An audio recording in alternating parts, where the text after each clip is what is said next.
Hi, David. Quick response. Thought a video might be quicker than trying to type something out. As far as symbols go, that's kind of the point of them a little bit, is so you can have multiple instances of symbols throughout your drawing and you change one symbol once and it's reflected, globally in your drawing.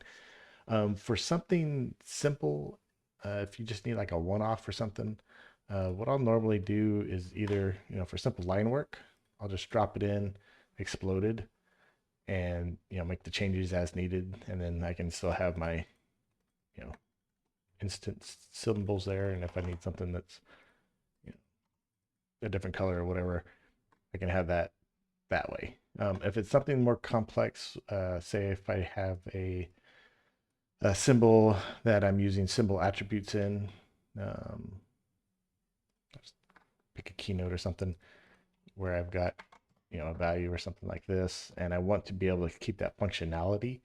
What I'll normally do is I'll go into the symbol, um, select all the contents, copy it to my clipboard,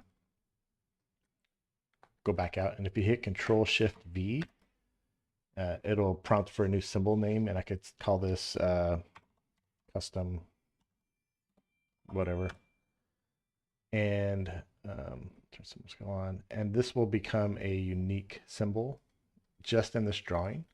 And then I can go into the symbol editor here and say I want to drop a fill in, different. Now, of course, it's not picking it up. Okay.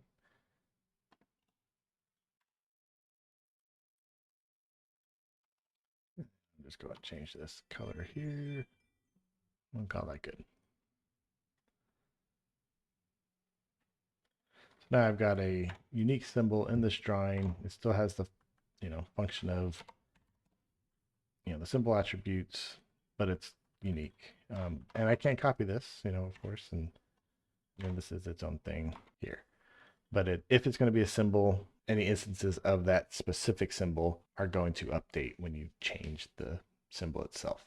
So if you need something custom with advanced functions or layer control, you're going to have to create a new symbol or insert it exploded and just have your simple line work. The other way to go about it is to build it into your symbol itself.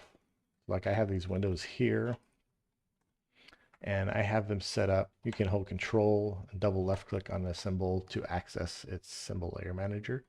And for these window symbols, I have them set up with different layers that have different display options. So typically if I want a window and I want to have, a certain set of grills set up for it, I can toggle those on and off that way.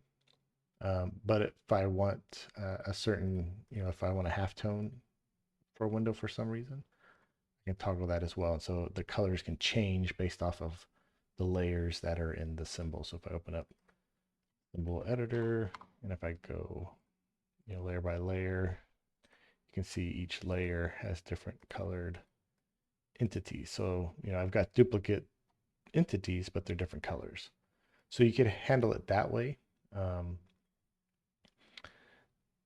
Only thing is for like if you have a symbol with symbol attributes and you want different colors, like this one for example, let's say I go into here, symbol there, and it's just called blue. And if I copy all these entities to blue layer and I change their color to blue, and I close and save this, it will now have, the extra layers with the different colors. But if I go into the symbol attributes, it's got duplicate attributes to input. So I don't know which one is, it's based off of, I believe, the layer order in the symbol editor. So if I put one in there, you can see it doesn't update this one. This would be the symbol attribute that's on the text layer in the symbol. I would have to update this one, which is on the blue layer in this case.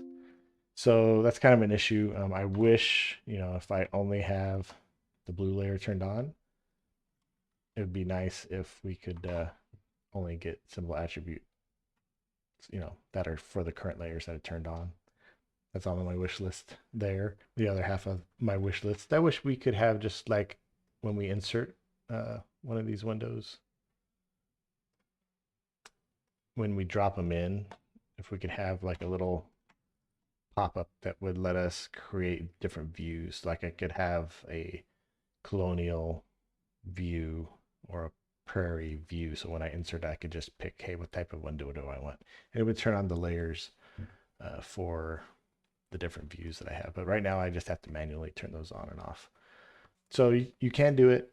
You just have to kind of either create your symbol with different layers, explode it, and just change it for like a one-off. But those are the typical ways I work around that. So hope that helps. Let us know if you get it going.